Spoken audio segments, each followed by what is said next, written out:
Hello, all my beautiful people. Welcome to another episode of Burgess&Son Podcast. I am Zay for Life, and this is Burgess. We are Burgess&Son, like father and son. Back again. How you doing, Mr. Keith?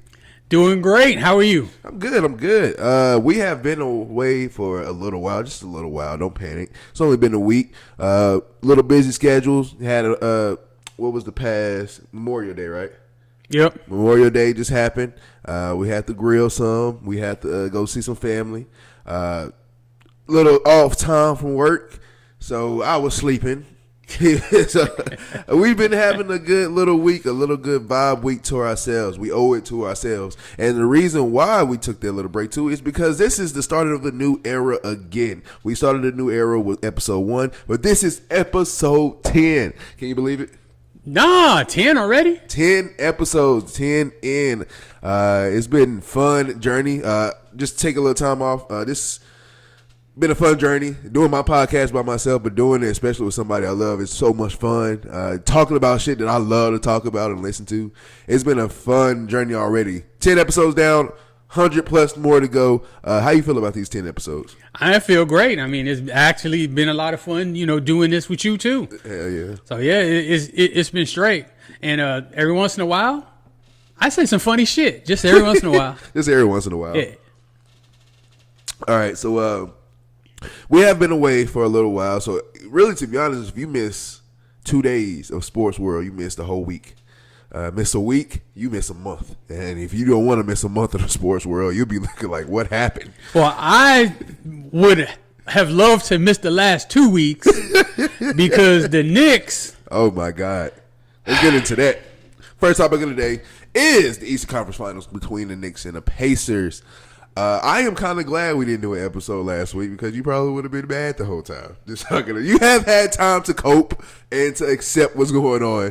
How are we feeling about this Eastern Conference Finals? Look, it's not over yet.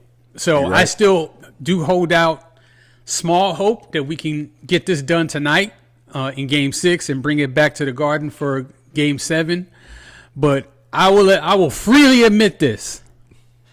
I have never been more disappointed as a Knicks fan than after Game 1. Never, ever. Game one was heartbreaking. Heartbreaking. I have been a Knicks fan for as long as I've loved basketball, and that is the absolute lowest I have ever felt. And I mean, like, we've had some terrible teams. Mm-hmm. We've gone to the finals twice and lost twice. We lost Game 7 of a finals, and that was absolutely the worst loss I've ever experienced as a New York Knicks fan. But I feel like that Game 1 loss was more of a deja vu loss with the choking sign from Tyrese Halliburton. Oh, man, that was crazy. I was getting into that, too, a little bit. That I feel like that was when you are a wrestling fan that I am, and you look at the storylines that they make up, and sometimes they make 15, 10-year storylines, and you don't see it at first, but then if you're alive and well, you'll see it at the end. That's how basketball be sometimes, because you would never think that when Reggie did that choking sign to the Knicks 30 years ago, that literally 30 years from the exact date that a young star in Indiana does the same exact sign in the same exact building with the same person sitting there calling the game. In a similar circumstance where basically he hits a shot in Game 1 or his shot ended up sending it to overtime. Yeah. Reggie Miller won it, ended up winning it in regulation.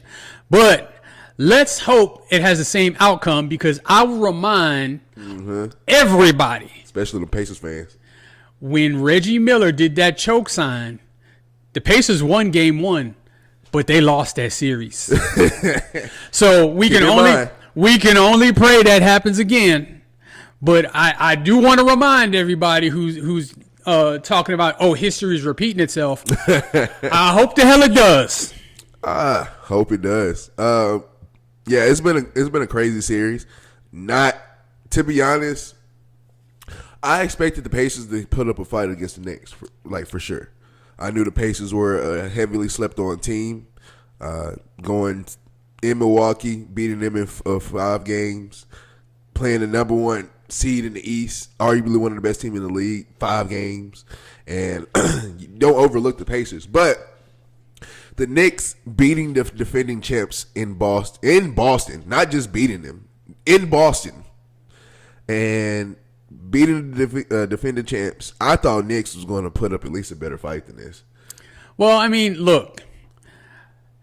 Let's be honest about that shot in Game 1. That was luck. That was luck. No shot goes in like that. And I'll talk about. However, once OG Anunoby missed that free throw on, at the other end before that final regulation series, I was just like, we're gonna lose. They're gonna come back down. They're gonna hit a 3 to win the game. And sure enough, he had a toe. Except for he had a toe on the line. Channeling his inner Kevin Durant. Dude. Well, I mean, and he channeled that inner Kawhi, too, because Kawhi hit a shot like that in the Game 7 that bounced all around 30,000 times before it went in. Yep. That one bounced to the ceiling of the Garden before falling back through. I was like, Jesus. Absolute miracle shot. But, of course, there was a 5-minute overtime after that, and they legit won the game. I'm not taking anything away from the Pacers. Mm-hmm. And what's that guy, Nesmith? Naismith? Naismith. That dude didn't miss. Didn't miss. When I tell you, put it in perspective of how I was looking at it. I'm at work, by the way, so I'm kind of like having my headphone in, and so I'm doing my work and I'm listening, and I'm looking at the score and I say, oh damn, Knicks probably got this one. Then I'm listening, Naismith for 3. Then I'm like, all right, Naismith for 3. I was like, damn, this motherfucker 2 in a row. After like the third one, I'm like, okay, hold on, he is not. Will missing. Somebody guard his ass? And then after like that, will somebody please run him off the damn 3-point line? Obviously, he's feeling it, and we didn't do anything. Him. After that fifth one, I'm like, yo, he is hitting them. We made stupid mistakes down the stretch, turning the ball over. I mean, we made a couple of mistakes we wound up getting away with, but I mean, he channeled in at the end of 23 for real. Hats off to the Pacers for that Game 1 win. That was phenomenal. And honestly, just as a fan, I felt like our heart was snatched in that game. Yeah, for sure. And I mean, I feel like if we would have won that game, I think this series is probably over already. I think we probably win in 5. We'll see. Well, we can't see now, but we'll see if they can recover and extend it to 7, and we'll see what happens in the Game 7. Yeah, I think y'all are like nonstop bleeding right now. After Game 1, really put the knife in y'all. I'm just telling you, like somebody put a knife in my back and twisted it round and round and round and round. Like I said, that is the lowest point I've ever felt as a Knicks fan, and there's plenty of low points in the last 40 years. Oh, yeah. Sticking with basketball, one team that's already in the finals is the Oklahoma City Thunder. Yes. One player that they have on their roster is the MVP in SGA, Shai Gilgeous-Alexander. First of all, congratulations to you, Mr. Shai. Phenomenal, well-deserved. It was between you and Jokic all year. Either way it could have happened, it would have been good, but still well deserved for Shai. I'm very happy and very proud of him. It's crazy to think though, even though I know a lot of people don't think they're from different countries, but Shai's not from here, so that makes it the past 7 MVPs, foreign players, which is crazy. It's in my opinion, I like it. It's phenomenal. It's crazy. It means the game has evolved, but yeah, Shai for MVP. How you feel about it? I mean, congratulations to him. Personally, I think Jokic should have won it, but I'm not mad that he won it. Yeah. He's by far the best player on the best team with the best record. Yeah. It's definitely justifiable. I mean, it wasn't a complete rob job like when they gave it to Embiid that year. Yeah. But, he's in the finals now. Let's see what he does. Yeah. What's a trip to me about Shai, though, and I think Halliburton, too, weren't they both drafted by the Charlotte Hornets? Yes. That organization should be both of them. And ironically, I want to say both of those picks was like kind of Kobe picks, picked by a team and traded on draft night, right? I'm not sure, but I do know this.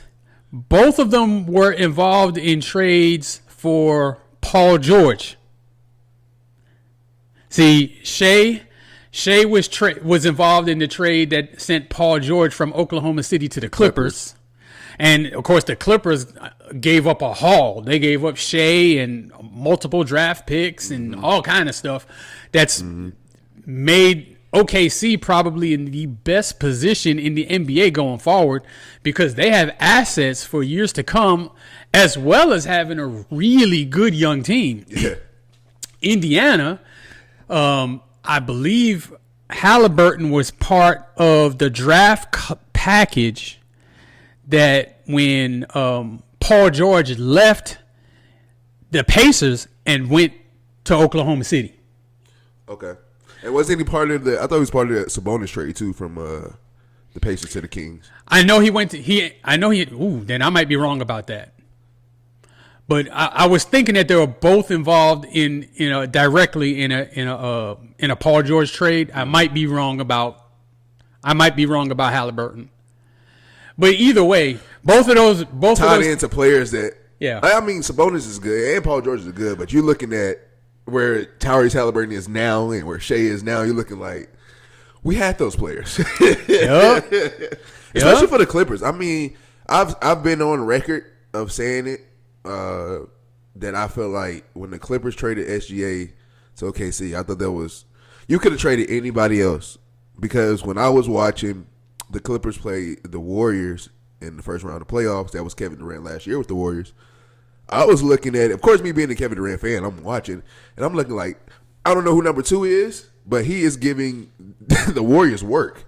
Like, who is that? And they end up losing 4-2. But still, they had no business winning one game, and they won 2. And Shea was going off. I'm like, yo, who is this? And then when the Clippers traded him to the Pacers for Paul George, I said, y'all are some idiots. Like, keep this man. And then goes to OKC, has a mentor in Chris Paul for a year, and then we see what happens after that. Just takes off. But I was always a nice little fan of Shea. I know he wasn't drafted by the Thunder, but still he went to the Thunder his second year. So I'm starting to say, look at OKC's development package or development, system because drafted Kevin Durant, drafted James Harden, drafted Russell Westbrook. You had I want to say they drafted Campaign too, who's a good bench player somewhere else. Now you was able to get Serge Ibaka, Nick Collison. You was able to get Shea in a trade, but still second year guy. You drafted Chet. You drafted both Jalen Williams. Your drafting and development system has been phenomenal for the past almost 20 years, and it's something that needs to be studied. I definitely say that for sure. Sam Presti's a bad boy. Dude, that's a bad boy.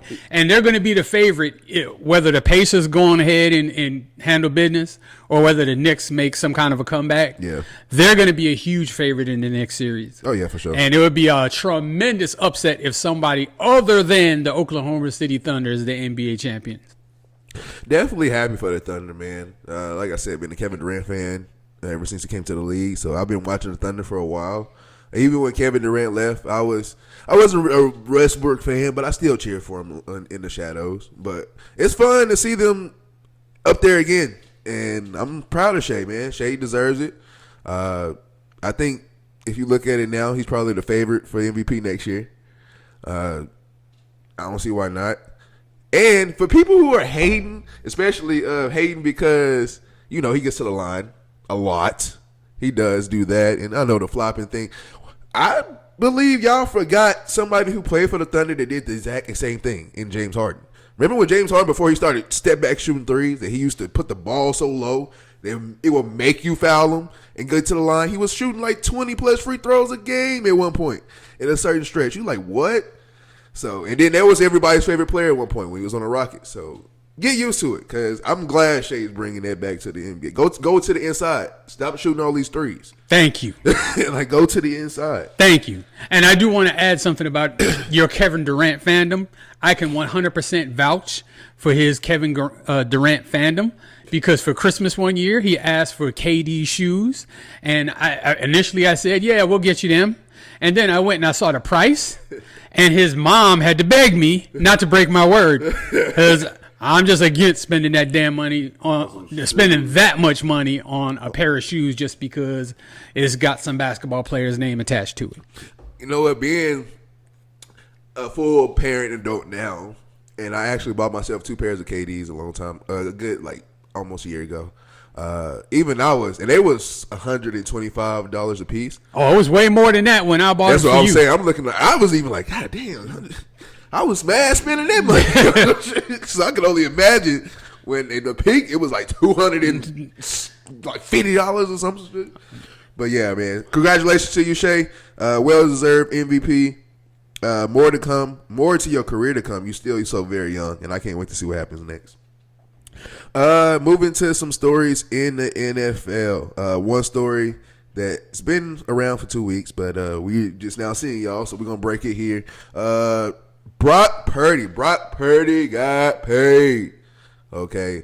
What was the contract for? 5 years? 5 years, $265 million, $181 million for the guaranteed. Need $100 billion. I mean, for what? Anybody can judge, and I can judge from the couch because I don't be out there playing.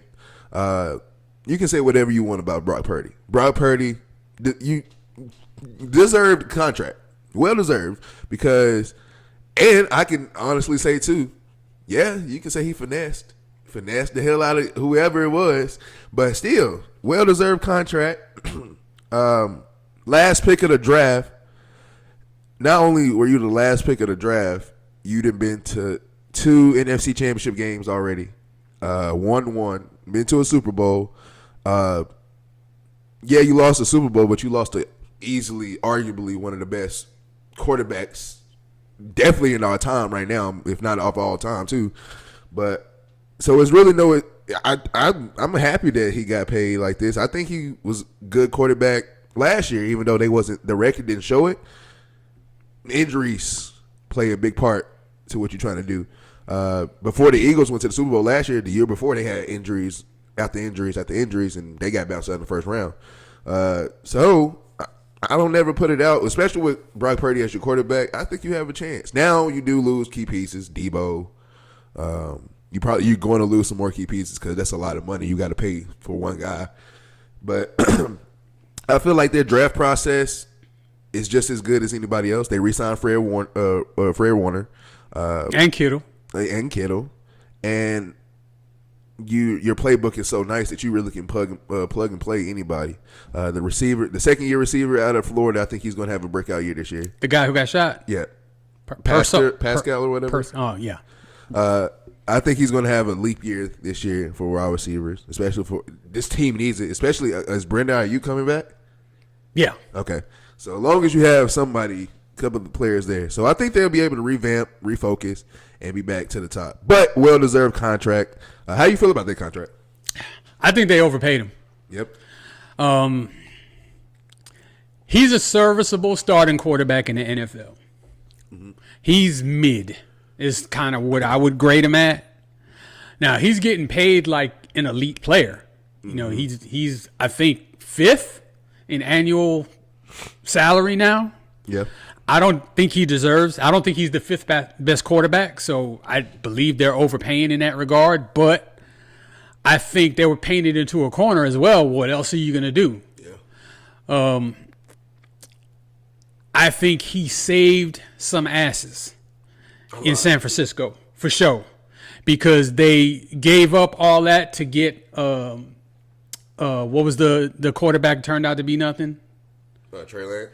They gave up the world to get Trey Lance, and he was trash. And any other coach GM combo, you give up that kind of capital, and the guy's a complete dud, you're fired. Mm-hmm. You're gone.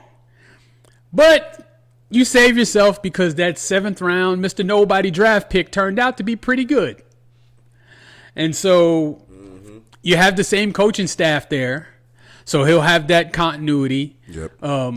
Now he's the man. So before you were just kind of Mr. Don't Screw It Up. Now it's big time. We need you to elevate everybody around you. It remains to be seen, at least in my opinion, if he's even capable of that, because last year would have been his chance to prove that with the injuries they had last year. And would they go 6-11, 7-10, something like that? Missing the playoffs for sure. So I'm not convinced he's that guy that deserves that big of a contract. But what else were they going to do? Honestly. Yeah. I mean, you got if I'm Brock Purdy, even if you sit here and say you don't deserve this much of a contract, cool, respect, but you have examples in, well, look at Trevor Lawrence getting paid. Yeah. Look at Chargers quarterback. Justin Herbert getting paid. Look at those two quarterbacks just alone getting paid, and I've been to farther in the playoffs than they have. Look, there's arguments. Like I said, I understand why they did what he did. Yeah, for sure. It's just that, if I'm comparing him to other top quarterbacks in the league, I mean, how many quarterbacks would you take ahead of Brock Purdy? If there was just an open draft and all the quarterbacks were available, how many of those quarterbacks would you take ahead of Brock Purdy? I definitely could name 5 quarterbacks. I believe I could name way north of 5. At least 5 I can. Like, just off the top of my head, I can name 5. Now it'll take me maybe 3 more seconds to get another 5, so maybe about 10. I'll start. These are the quarterbacks I would take ahead of Brock Purdy, just in an open draft, and if money wasn't an issue, just however good a quarterback you are. Mm-hmm. All right, so Patrick Mahomes. Number 1 off rip. I feel like we don't need to even name him anymore. No, but Lamar Jackson. Uh-huh. Josh Allen. Okay. Joe Burrow. Okay. That's just off the top of my head in the AFC without even thinking. Let's go to the NFC now. Jaden Daniels. Okay. Dak Prescott. Okay. Dak is. I would take Dak over Brock Purdy. No, Dak is highly disrespected. I was like, yeah, so I would too. Stafford. Okay. Jared Goff. Okay. What about that bad man in Philly? Oh, Jalen Hurts. How could I forget the reigning Super Bowl MVP? I'm taking him over him too. No question. No question.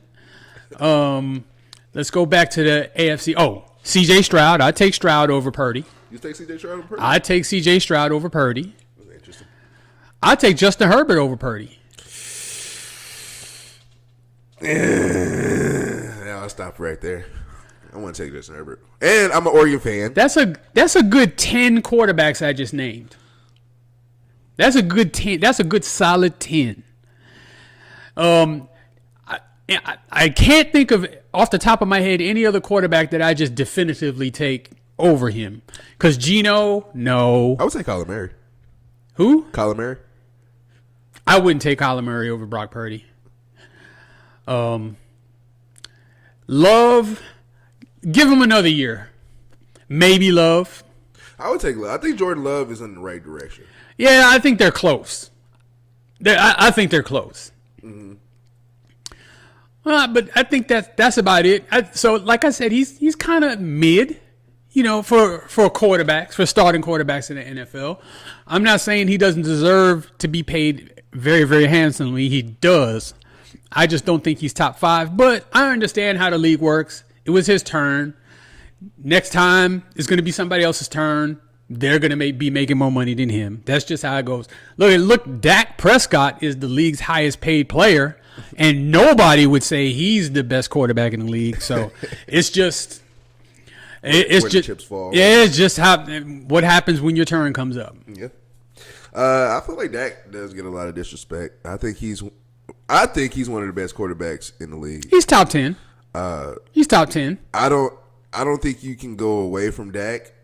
If I'm the Cowboys, the only quarterbacks that I'm hearing about to trade for is the top 4 you name, and all of those players are locked up. Yeah, nobody's going anywhere. Exactly. Look, you get one of them, a top tier elite quarterback. You're doing whatever you can. You're doing whatever you need to do to make sure he stays in your organization. And of course, the teams have tools. For example, franchise tag to keep you there, even if you decide you think you want to leave. Yeah. So franchise tags are crazy. Yeah. So and they can put that on you for 2 years. Damn. It's kind of just a year. No, they can do it to you back-to-back years. Damn. They can do it to you. Now, after that, they can't do it anymore. I know this because Washington Redskins franchised Kirk Cousins 2 years in a row because they didn't want to commit to him. And then they ended up letting him go because they couldn't franchise him anymore. I feel like that's like a win-lose situation. Well, I think it's kind of a lose-lose situation. It's terrible for the player for sure, because they don't get the long-term security that a big-time, a long-term contract is going to give them. Yep. And it's bad for the organization as well because you're kind of causing discourse throughout your whole rest of your team. Your other players see this too. And if you're not taking care of your quarterback, what hope do they have? So I think it's a bad situation all the way around. Plus, if you're a player and you don't have control of your own career, that's definitely demoralizing. Yeah. And people can say, oh, they make millions of dollars, suck it up. And I actually would say that too. But if that's you in that situation and you think you're being disrespected and you think you'd be better off elsewhere, but you're forced to stay where you're at. You'd be pissed off too. Yeah, you'd be pissed off as well. So, let's remember that these guys are human beings despite the millions and billions of dollars that they make. Even though I get it, it's very hard to forget that these guys are human beings, especially with all the money that they make, especially for a sport, a child's game, if people want to say. But, these people are human. I definitely say, with Brock Purdy, would you say, let's just say we're talking about Dak and Brock. What if you switch those two? Do you think the Cowboys are better with Brock Purdy than Dak? I think the San Francisco 49ers win the Super Bowl with Dak. I don't know if they win the Super Bowl because Dak has not shown in the playoffs that he's that guy. In the regular season, he's a monster. So, I don't know. I think they're pretty even if you ask me. I think defense we need to look more at defense too. Dak can't stop 28 points. Dak, the years Dak was the most successful, Dallas had really good defenses. Well, these past couple of years. That's what I'm saying. So, these past couple of years been iffy in my opinion. Well, last year was kind of an anomaly. He was out. They had a lot of injuries. Yeah, they had a lot of injuries, even on the defensive side too. But like that year, he finished second in the MVP. If I remember right, the Cowboys had a top 5 defense. Hell, they had a player scoring pick sixes like they were rushing touchdowns. Trayvon did. Bland. Was it Bland or Trayvon? It was Bland. I know. Trayvon did it the year before. He had a lot of interceptions, but Bland was taking him to the house that year. So, I think they're about even. Dak obviously is a little older, so I would probably go with Purdy just simply because of that. But I think they're, more or less the same quarterback. More or less. That would have been a wild kind of little swap. I would say I saw some stat about the Carolina Panthers. It was talking about how in 2000 and whenever they talking about the years that the Panthers went to the Super Bowl. So like in 2000 and what was that, 2004. The year before they was a terrible team. The next year, the one where they went and played the Patriots. Yeah, so they was a terrible team the year before. The next year, played the Jaguars week 1, went to the Super Bowl. Mm-hmm. 2014-15 season, terrible the year before, played the Jaguars week 1, went to the Super Bowl and had an MVP in Cam. Now they talking about they had the bad year last year. They played Jaguars week 1 this year. Super Bowl bound for the Panthers? I can't see that, but I don't think we saw it then either. But this I will say, I really liked Bryce Young coming out of college. Yeah. I think he went maybe to the worst possible organization. Worst organization and worst situation. Your coach at the time did not want you there. Mm-hmm. The organization did, but the coach didn't. You actually saw in that same draft, C.J. Stroud. When an organization and a coach and everybody wants you there, you see what happens. Yeah. Yeah, their situation in Carolina was bad. Well, their owner's a nut job. Yep. And, of course, just like you said, the coaching staff didn't want him, and they were, kind of a little bit, on the hot seat. If I remember right, their coach got fired, like, towards the end of that season. In week 8. Oh, in the middle of the season. So, he obviously didn't have, the confidence of the ownership himself. Yep. So, we'll see what he does this year. I expect him to take a step forward. And even though I don't really respect the Panthers roster, I think it's possible for them to sneak in as a wild card or maybe even win that division because the AFC South is kind of weak. Yeah. So I wouldn't be shocked if they won the division and made made the playoffs. But Super Bowl, nah. I just saw that stat. I was like, yo, this is a funny stat. And that's just a happy coincidence because Jacksonville is not propelling anybody to do anything except for to lose your job, get fired, or get traded or cut. Tell you, man, these WWE scripts is coming crazy. All right, y'all know what time it is. Time for the best segment in the world. Soon to be known to the world as the best segment in the world. Way Back Wonders. If you are new here, Way Back Wonder is when the OG tells the young buck stories about past athletes that I might not have heard of or I might have heard of, and I was just too young to even recognize who they were. So, who do we have for our Way Back Wonders today? This week's Way Back Wonder is in honor of 3 organizations that are near and dear to me. Oh, shit. So, the first organization is the New York Knicks because this gentleman played for the New York Knicks for many years. Okay. And was a very productive and important, influential player. Mm-hmm. The second organization is the Florida State Seminoles, which is where he went to college. Okay. And he played football and basketball for Florida State. Okay, well, two-sport athlete. Right. And he has recently been hired at my alma mater, Florida A&M Rattlers. Go FAMU. Go FAMU. Hey, shout out to them. They just won the baseball World Series in HBCU. Congratulations. Shout out HBCUs everywhere. He just become the head basketball coach of the Florida A&M Rattlers. So in honor of all 3 of those organizations, I present to you this week's Way Back Wonder, Charlie Ward. All right. Let's do it. Charlie Ward started his athletic career, at least from what I can remember, as both a point guard for the Florida State basketball team and the quarterback of the Florida State football team, playing under the great coach Bobby Bowden. Personally, I was very invested in Charlie Ward's career because I was actually in Tallahassee as a student at Florida A&M University during the time that he was there playing. Oh, okay. So you got to see him up close. I did get to see him up close and personal. And with Florida A&M and Florida State being in the same city and probably about 2 to 3 miles apart, and both of them being in the Florida State school system, I took classes at Florida State. Okay. Did they ever play each other? No. Okay. No, Florida A&M is not on the same. No. I thought they did expedition games. No. Now, of course, all those players all knew each other and they all hung out and stuff, but there was no game between the Florida State Seminoles and the Florida A&M Rattlers. That didn't happen. Florida A&M was kind of a patsy from Miami. We would play Miami every year. We go down there and get beat 55-7 or something like that every year. But okay, I digress.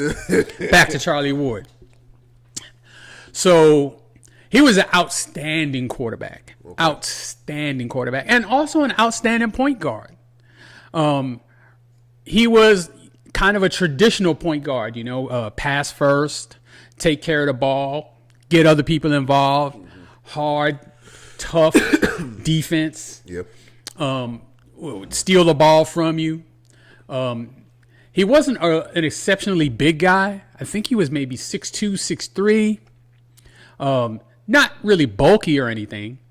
Maybe about 210. I mean, he was good size, for just a walk-around guy, but for a collegiate basketball player and a collegiate quarterback, it kind of average. Yeah. However, his skill level at both positions extremely high. What this guy had that a lot of other players didn't have, he had it up here. Okay. He had it up here for real, and he was just so smart. He studied hard. Again, not the most physically gifted, but he made it happen. Yeah. At Florida State, he won a Heisman Trophy in 1993, which was his senior year. He also led the Florida State Seminoles to a national championship that year. Damn. Now, for those of us who are familiar with Tallahassee and or are Florida State fans, there was big pressure on Bobby Bowden to win a national title. He had tremendous teams every single year, and they would just lose to Miami wide right on a field goal at the end of the game or something crazy like that every year that would derail their national championship hopes. And so Bobby Bowden had the pressure of the entire world to win the national championship, and Charlie Ward was the one who helped bring one home for Tallahassee.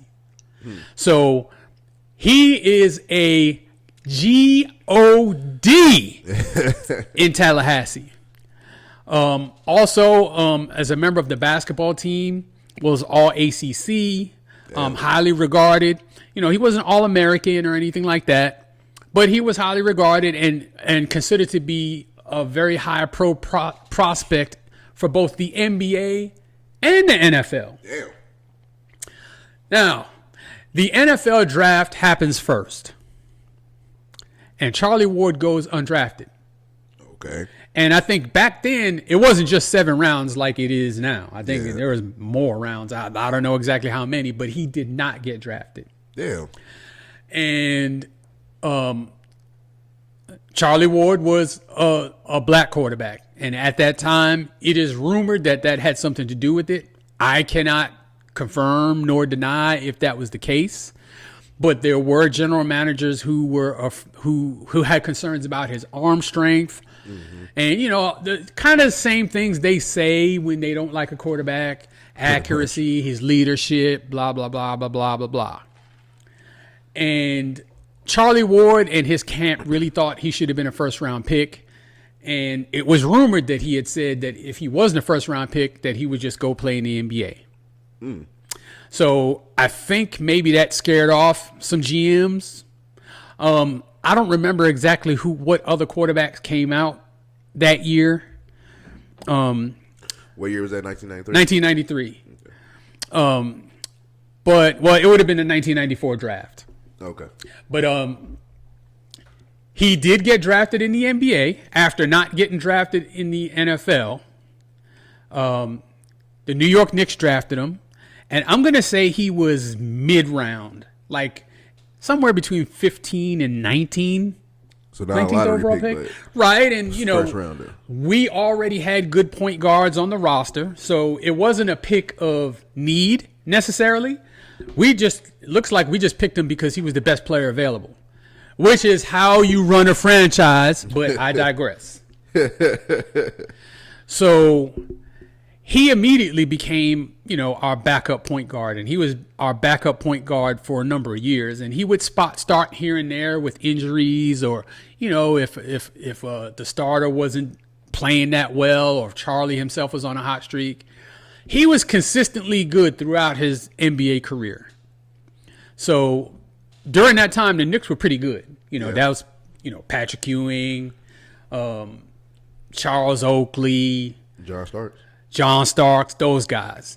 So the team was really good. Mm-hmm. And, he was the backup point guard for all of those years, really reliable, decent shooter, excellent passer, great game manager, all of those things. So he played, I believe, maybe about 10 years in the NBA before he retired. That's a good career. That's a really good career.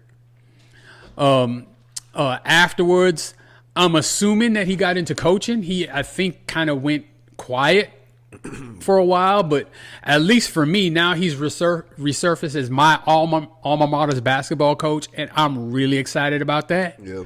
Obviously, he had ties to the school, even though he never attended the school because he went to Florida State, which is right next to Florida A&M, and I am sure he knew members of that administration, members of that coaching staff, other players and everything for, a lot of years before, now becoming the head coach.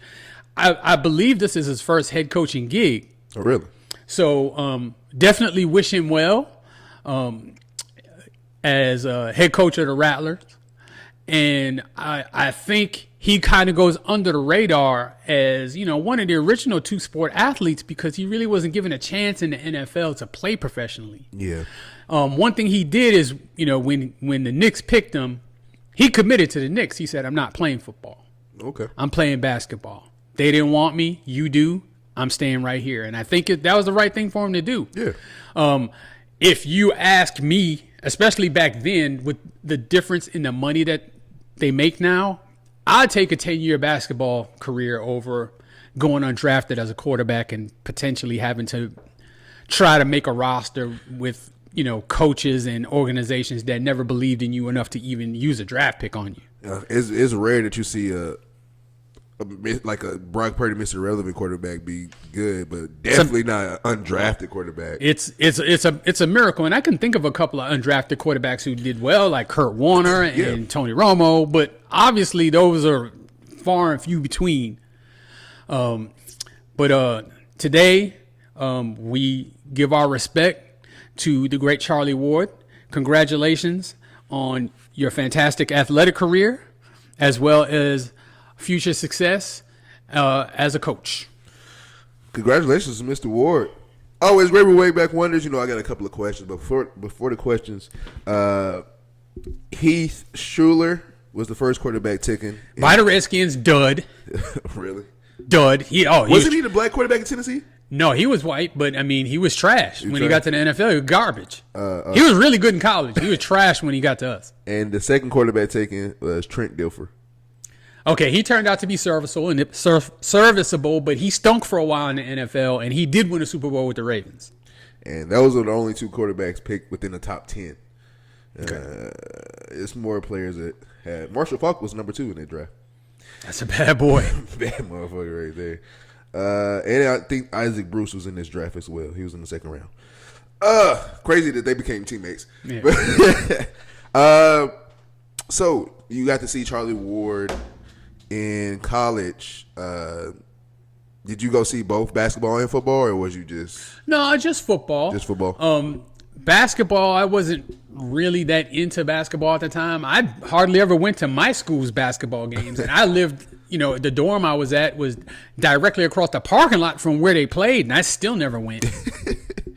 Yeah. And we were actually pretty decent, as far as for our conference. Yeah. Okay.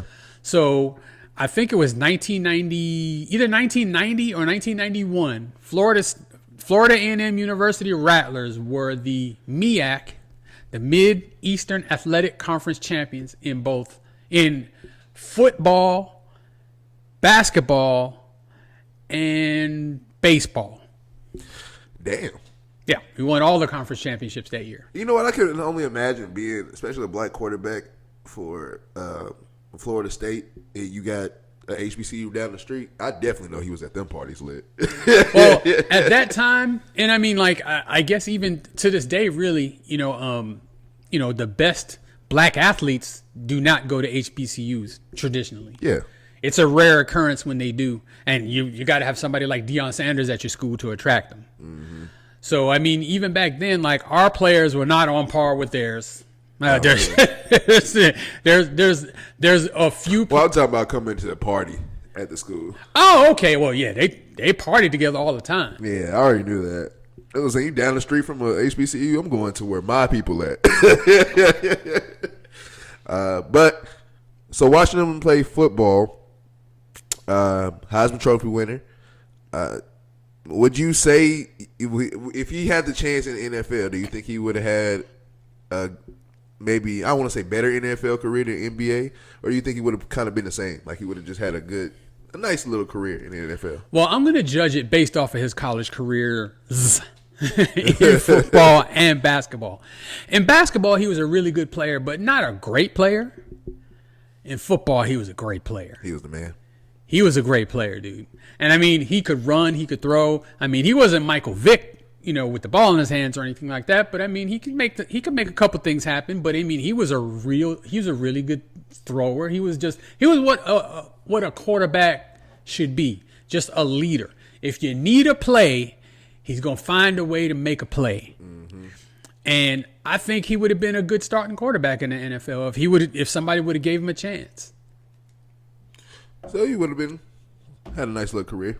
Oh, that's good one. I like that one. Charlie Ward, congratulations to you. Can't wait to watch some games of Florida A&M. I'm not big on watching regular season games, but for people that I know, I definitely watch. Like, I got to tune in to the Canadian Football League this year. Got a homie I went to school with, Tony Jones. Shout out to Tony. Hope you have a good season this year. Top defender in the Canadian Football League last year. Let's repeat that. That was way back wonders. Charlie Ward, congratulations again. All right, last segment of the day is the list of the week. List of the week is when we pick a topic, or when the fans pick a topic, and we make a top five. Top five list of the week this week is top 5 Fluke MVPs. Okay, so that's a crazy one. Yeah, so what I mean by Fluke MVPs is I'm not saying that they didn't deserve to win the MVP that year. It's just, maybe they're just one-off great year and the rest of their careers don't really match up with that. Or, or they came out of nowhere maybe to win an MVP. And then they did nothing else after that. But I'm not saying that they didn't deserve the MVP when they got it. In fact, in all 5 of these cases, I would say that they absolutely, well, maybe number 1 didn't, but we'll talk about that when we get there. We'll get there. All right, so starting off, number 5, all-time Fluke MVPs. Number 5 is Josh Donaldson, who was the National League MVP in 2015. Okay. Have you heard of Josh Donaldson? Baseball player, right? Yes. I guess maybe the National League MVP part didn't give that away? Yeah. Okay. So he did have a fantastic year. And I don't have any problem with him winning the MVP. But the fact that you don't know who he is, and I mean, did he play for the Dodgers? There you go. Okay. I heard name. He's played for a lot of teams, including the Yankees too. Okay. But I've heard that name. Yeah, he bounced around a lot, but he did have a great year in 2015 when he won the MVP. Hasn't come close at all. Was he on the Dodgers that year? Yes. Okay. He hasn't come close at all since then. Damn. And I do believe he's retired now. But neither here nor there. Flukish MVP. Nobody would have picked it before the season, and it was kind of an upset that he won it. He deserved it, though. Okay. Number 4, we're going to stay in baseball. And the number 4 Fluke MVP is Kevin Mitchell. Okay, now I don't know who this is. Kevin Mitchell was an outfielder, and he won the National League MVP in 1989 playing for the San Francisco Giants. Now, he had a monster year that year. He hit 40-something homers, had 130-something, maybe even 140-something RBI. Damn. Great player, great promise. He was a rookie in 1986 and was on the Mets when the Mets won a World Series against the Boston Red Sox, that team that came back. I think they were down 3-1 and came back and won that World Series. Damn. Wait, no, I heard somebody talking about it. I remember that, but still, damn. So, yeah, of course, crazy. In the famous game in that series was Game 6, where they were down 2 runs in the bottom of the 10th. Damn. And they were down to their last out. And 3 straight guys came up to the plate and hit 3 straight singles to score a run, and he was one of them. Damn. And then then the ball went through Bill Buckner's legs. And oh, yeah. Okay, I've seen that. Yeah, okay. Yeah. He was a rookie with the Mets then, and they were really high on him. Apparently, he had some character issues that kind of scared them away. And he ended up getting traded to the San Francisco Giants. He had like maybe 2 or 3 really good years. He had that one monster year where he won the MVP. Damn. But his off-field issues kind of put a damper on his career and probably prevented him from having, the type of career that would have probably kept him off a list like this. Yeah. But I mean, he was really talented. He was a gifted player. In fact, one of the most famous plays that you'll see is he was playing left field and somebody hit a fly ball to his right, and he ran all the way to the sideline to catch the ball, but he overran it, and he caught it with his bare hand behind his head. Oh shit! Absolute crazy catch. The craziest catch I've ever seen. I gotta see if I've ever seen that one. Oh, well, you know what? It's on YouTube. I promise you. All you got to do is put in the word Kevin Mitchell. It'll come up. All right, so number 3, we move to the NFL. And this one is Rich Gannon, who won the MVP in 2002 with the Raiders. Dude, I used to love Rich Gannon on Madden for some reason. I used to play the hell out of him. Rich Gannon played quarterback for the Washington Redskins before he went to the Raiders. I didn't know that. So he was our starting quarterback for about 2 or 3 years. He did nothing. Really? He did nothing. I know he was mad when he won his MVP. I wasn't mad. I mean, the thing is, when he went to the Raiders, like, to me, it was no big loss because it was like, okay, well, you can have his average ass. So we don't need him. And then he went there and played great. And that 2002 season, he was phenomenal. Yeah. He came out of nowhere to win that MVP. Again, hadn't come close to anything before that and didn't come close to anything close after that. And I think when he won the MVP, he was kind of up there in years, 34. He might have even been older than that. Damn. But, I mean, he was a talented guy. He was dual threat. He could run. I didn't know he could run. He was a really good passer. That Raider team, of course, he had Jerry Rice and Tim Brown as his wide receivers. Oh, he was true. It's kind of hard to screw that up. But to his credit, he didn't, and they did go to the Super Bowl. They just got overwhelmed by a better team with the Buccaneers, right? with the Buccaneers that year, yeah. And he threw a bunch of interceptions in that Super Bowl, kind of showing his true self. But anyway, it didn't stop him from deserving that 2002 MVP, despite the fact that he really didn't do a whole lot coming close to that before or since that time. Damn. So number 2, we're going back to baseball. Okay. And in 1991, the National League, again, MVP was Terry Pendleton. Okay. Terry Pendleton was a third baseman. At the time, he was playing for the Atlanta Braves. He was a good player. But that year was kind of fluky. Yeah. So if I remember right, if it was either his first or second year with the Braves, he had actually good stats, but he didn't have like overwhelming stats that you would say like, oh, that guy's the MVP. Yeah. But he was, generally known as a really good leader.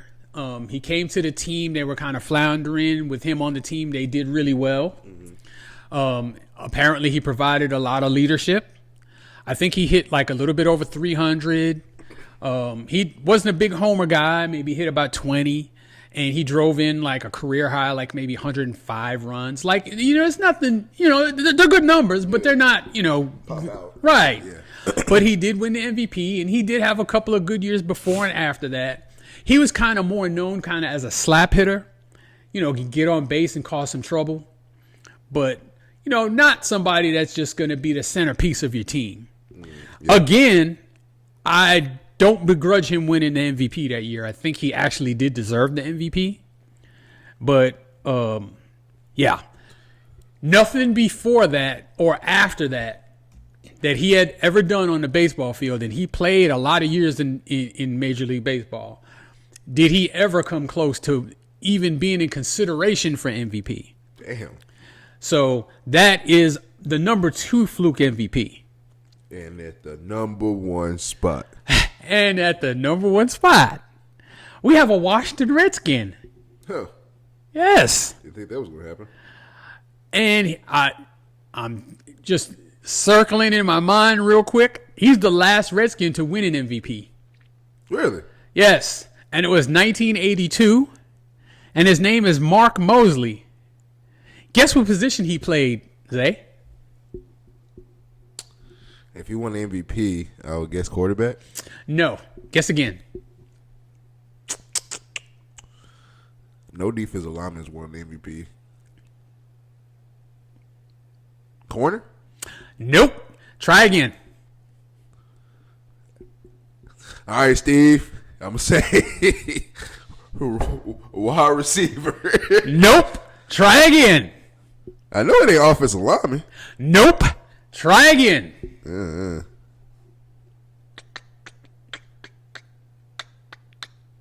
I'll put you out of your misery.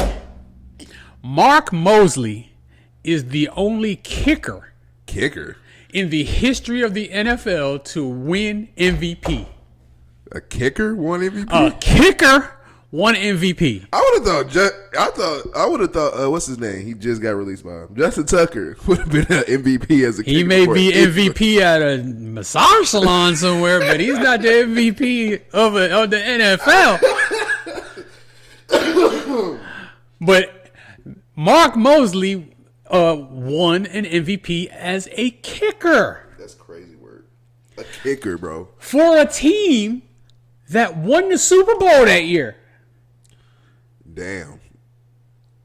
Yo, you have an MVP kicker of my Super Bowl winning team. Dude, and if you look at his season and you look at, I guess, obviously kicking, the game of football, period, has evolved. Yes. So everything's different now. But back then, that season he was a clutch kicker.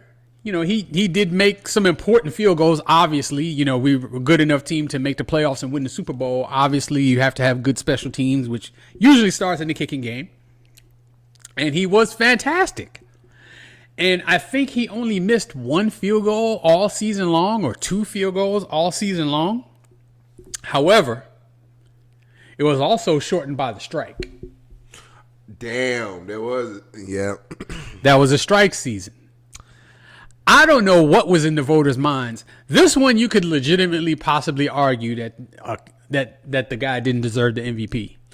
Hey, man, kickers for life, dog. I'm with it. That's crazy.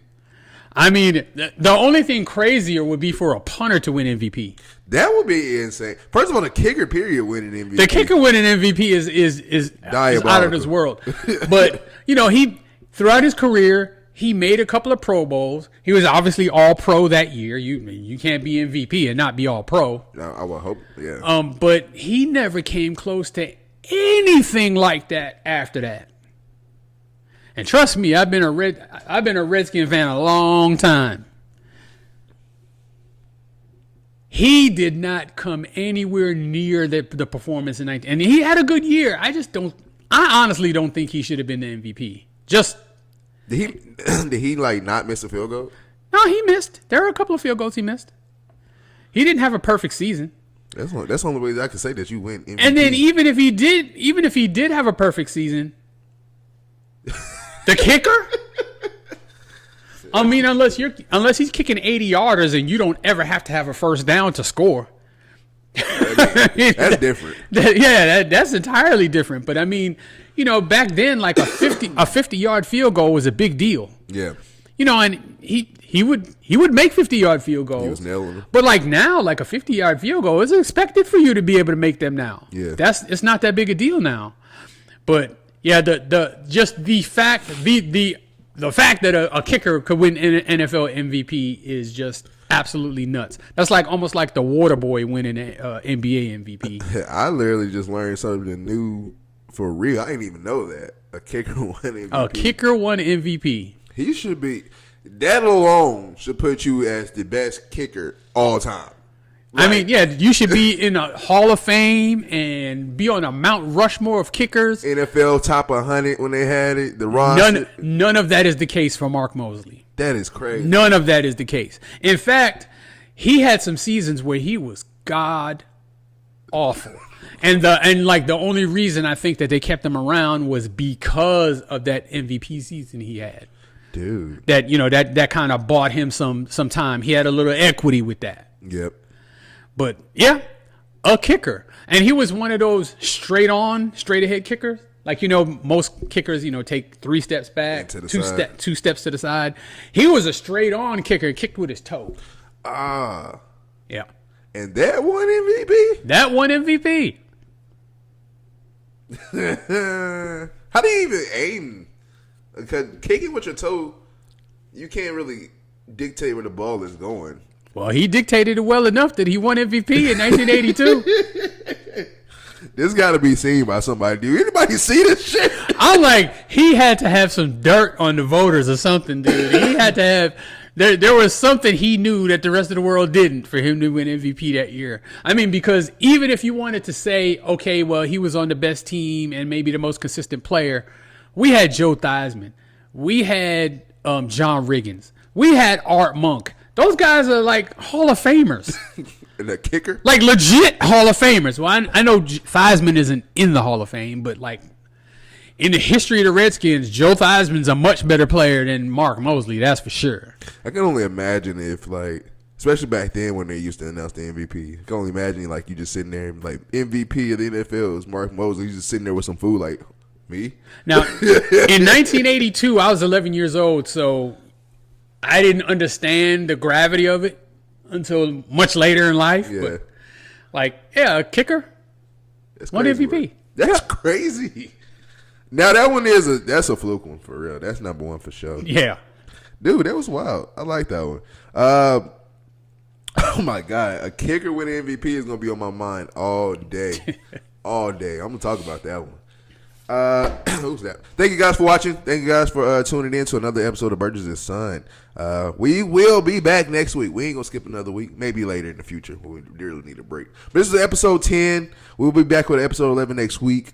Thank you guys so much. Anything you want to say before we head out? New York Knicks, please don't embarrass me tonight. Knicks and 7? New York Knicks, please don't embarrass me tonight.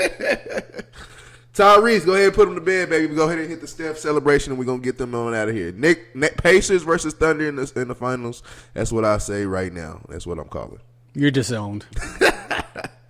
All right. Thank you guys so much for tuning in. I'm Zay for Life, and we are out.